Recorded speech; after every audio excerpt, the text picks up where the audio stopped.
बिस्मिल्लाहिर्रहमानिर्रहीम। अस्सलाम वालेकुम। मैं हूं डॉक्टर तारिक नियाज़ी। आज ये मेरा चौथा और आखिरी व्लॉग है HIV इन्फेक्शन और एड्स के बारे में। पिछले प्रोग्राम में मैंने उन प्रिवेंटिव मेजर्स की बात की थी जो इनफरादी तौर पर हमें इस मर्ज़ से बचने के लिए लेने चाहिए। इस प्रोग्राम में मैं थोड़ी बात करूंगा कि ग्लोबली और हमारी गवर्नमेंट ऑफ पाकिस्तान क्या कर रही है इस सिलसिले में, और मज़ीद उनमें जो इक़दामात हैं कितनी बेहतरी की ज़रूरत है।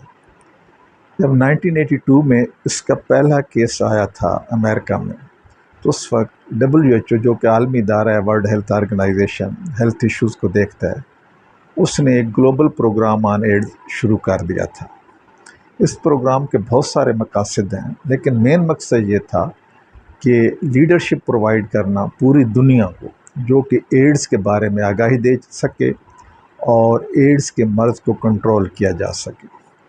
और दूसरा इसका मकसद था तमाम मुल्कों में जिनमें नेशनल एड्स कंट्रोल प्रोग्राम शुरू हुए हैं उनको सपोर्ट देनी, फिनंशियल सपोर्ट देनी, टेक्निकल सपोर्ट देनी, HR सपोर्ट देनी, IT सपोर्ट देनी। हमारे पाकिस्तान में भी नेशनल एड्स कंट्रोल प्रोग्राम है। जितने स्टेटिस्टिक्स हैं मैंने अपने पहले प्रोग्राम में बताए थे, और जिन शहरों में सबसे ज़्यादा है वो भी बताया था। National AIDS control programme vertical programme है। वर्टिकल प्रोग्राम वो होता है जिसका एक ही मकसद होता है, यानी जैसे EPI है, एक्सपेंडेड प्रोग्राम ऑन इम्यूनाइजेशन, उसका काम सिर्फ यही है, हिफाजती टीका जात लगाए जाते हैं। लेकिन जो हॉरिजॉन्टल प्रोग्राम होते हैं उसमें मुख्तलिफ प्रोग्राम इंटीग्रेटेड होते हैं। जैसे सोशल एक्शन प्रोग्राम था, SAP 1, SAP 2, social action programme 2। इसमें ये होता है कि 2-3 प्रोग्राम इकट्ठे चल रहे होते हैं, इनको हॉरिजॉन्टल प्रोग्राम कहते हैं। इसलिए अगर नेशनल एड्स कंट्रोल प्रोग्राम को, जो दूसरे हमारे प्रोग्राम हैं जैसे MCH सर्विसेज हैं, mother and child health services हैं, जैसे फैमिली प्लानिंग का प्रोग्राम है, उनके साथ इंटीग्रेट कर दिया जाए तो ये ज़्यादा इफेक्टिव होगा और ज़्यादा मौसर होगा और हम बेहतर तरीके से नताइज हासिल कर सकेंगे। मोस्ट इम्पॉर्टेंट है एजुकेशन, लोगों को आगाही देना। याद रखें, एजुकेशन और प्रोपेगेंडा में बहुत फ़र्क होता है। एजुकेशन ये होती है कि जब आप किसी बंदे को समझाते हैं, वो सुनता है तो उसमें तजस्सुस पैदा होता है, वो उसके बारे में सोचता है, उसके बारे में क्वेश्चनिंग करता है, उसका एटीट्यूड, उसका बिहेवियर चेंज हो जाता है। एजुकेशन अपील्स टू रीजनिंग को अपील करती है, लेकिन प्रोपेगेंडा अपील्स टू इमोशन, ये जज्बात को अपील करता है। इसमें आप एक्टिवली नॉलेज और स्किल हासिल नहीं करते। एजुकेशन में आप एक्टिवली नॉलेज और स्किल को हासिल करते हैं। प्रोपेगेंडा में रेडीमेड नारे आपके दिमाग में डाल दिए जाते हैं और उसका ज़्यादा असर नहीं होता। प्रोपेगेंडा आपको प्रिवेंट्स करता है सोचने से। बहरहाल ये एक लंबा टॉपिक है, इंशाल्लाह मैं एक अलहदा व्लॉग करूँगा कि हेल्थ एजुकेशन और प्रोपेगेंडा में क्या फ़र्क है। अभी तक जो हमारे कंसर्न लोग हैं, जहाँ तक मेरा ख्याल है, तो वो ज़्यादा प्रोपेगेंडे पे फोकस करते हैं, जिसकी वजह से वो आदाब, वो टारगेट, वो ऑब्जेक्टिव और वो गोल्स अचीव नहीं हो रहे जो हम करना चाहते हैं। एजुकेशन बहुत ज़रूरी है ताकि लोगों को पता हो ये बीमारी है क्या, ये लाइलाज मर्ज़ है, इसकी कोई वैक्सीन नहीं है और ये फैलती कैसे है और इससे बचा कैसे जा सकता है। एजुकेशनल मटेरियल होने चाहिए, गाइडलाइंस होनी चाहिए। इसमें हमारा मीडिया, रेडियो, TV और तमाम media, print media, digital media, social media, हमारा इलेक्ट्रॉनिक मीडिया, तमाम एक अहम रोल प्ले कर सकता है एजुकेशन देने में इस बीमारी के बारे में। फिर हमें लेजिस्लेशन करनी चाहिए और लेजिस्लेशन इम्प्लीमेंट करनी चाहिए। असल मसला इम्प्लीमेंटेशन का। हमें वो देखना चाहिए कौन से वल्नरेबल ग्रुप हैं हमारी सोसाइटी में, पाकिस्तान की सोसाइटी में, जो इस बीमारी में मुब्तला हो सकते हैं। जैसे ट्रांसजेंडर्स हो गए, फीमेल सेक्स वर्कर हो गए, मेल सेक्स वर्कर हो गए, शीमेल्स हो गए, इस तरह के लोग, और लोग जो तन्हाई के शिकार होते हैं, जो घरों से दूर कई कई साल रहते हैं। तो ये वो लोग होते हैं जो कि ज़्यादा वल्नरेबल होते हैं सेक्सुअल ट्रांसमिशन को।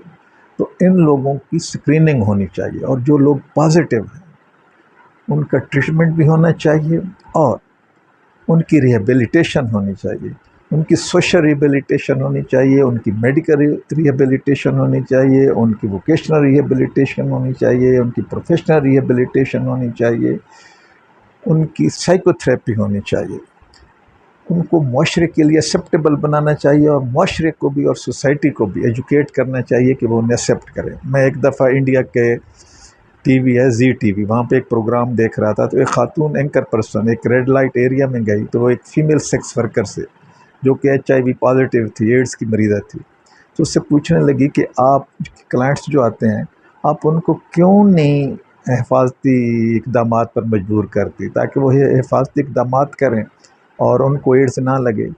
تو وہ کہنے لگی کہ مجھے ایڈز پیدائشی تو نہیں تھی، مجھے انہی لوگوں کی وجہ سے ایڈز لگی ہے، اس لیے ان کو لگتی ہے تو لگتی رہے، I am no concern, I am list bothered. تو یہ ایک انتقامی جذبہ بعض اوقات پیدا ہو جاتا ہے، تو اس لیے ایسے لوگوں کی سائیکو تھراپی بہت ضروری ہوتی ہے۔ پھر ہمارے بہت سارے ادارے ہیں، ڈسٹرکٹ ہیلتھ گورنمنٹس ہیں، ہیلتھ کیئر کمیشنز ہیں جو عطائیت کے خلاف کام کر رہے ہیں، لیکن ابھی تک وہ ختم نہیں کر سکے عطائیت کو۔ یہ ابھی تک بھی جو سرنجز ہیں، نیڈلز ہیں، استرے ہیں، وہ استعمال ہو رہے ہیں، ڈسپوزیبل اسٹرلائزڈ استعمال نہیں ہوتے۔ یہ ایک بہت بڑا سورس ہے پاکستان میں ہیپاٹائٹس بی سی اور ایڈز کو پھیلانے کا۔ ضرورت ہے کہ لیجسلیشن بھی کی جائے اور اس کو امپلیمنٹ بھی کیا جائے، اور امپلیمنٹ کرنے والے لوگ اس کو صحیح طریقے سے سنسیئر ہوں، ڈیووٹیڈ ہوں، تاکہ ہم وہ آبجیکٹو حاصل کر سکیں۔ پھر بلڈ بینکس، جو ہمارا بلڈ ہے، میں نے پہلے بھی بتایا تھا، میں خود کئی ٹیچنگ ہاسپٹل میں کام کر چکا ہوں، یہاں پہ اسکریننگ ڈیوائس سے ہوتی ہے۔ ڈیوائس کی اسکریننگ کا پرابلم یہ ہوتا ہے کہ اس سے یہ ہوتی تو ریپڈ ہے، فوراً آپ کو 5-10 منٹ میں پتہ چل جاتا ہے، لیکن اس سے فالس نیگیٹو اور فالس پازیٹیو رزلٹ آ جاتے ہیں۔ اگر فالس نیگیٹو رزلٹ آ جائے، یعنی پیشنٹ کو HIV انفیکشن ہے لیکن ڈیوائس پہ رزلٹ آ جائے کہ نیگیٹو ہے، تو آپ پیشنٹ کو لگا دیں گے، تو اس کو چانسز ہیں کہ ایڈز ہو جائے۔ تو اس لیے اس بات کو یقینی بنایا جائے کہ تمام بلڈ بینکس، چاہے وہ گورنمنٹ سیکٹر میں ہیں چاہے وہ پرائیویٹ سیکٹر میں ہیں، ان میں یہ جو اسکریننگ ہے بی سی اور ایڈز کی، وہ ELISA کے ذریعے، نہ کہ ڈیوائس کے ذریعے۔ اور آخر میں پھر میں وہی بات کہوں گا کہ یہ لا علاج مرض ہے، اس کی کوئی ویکسین نہیں ہے، احتیاط ہی سے بچاؤ ممکن ہے۔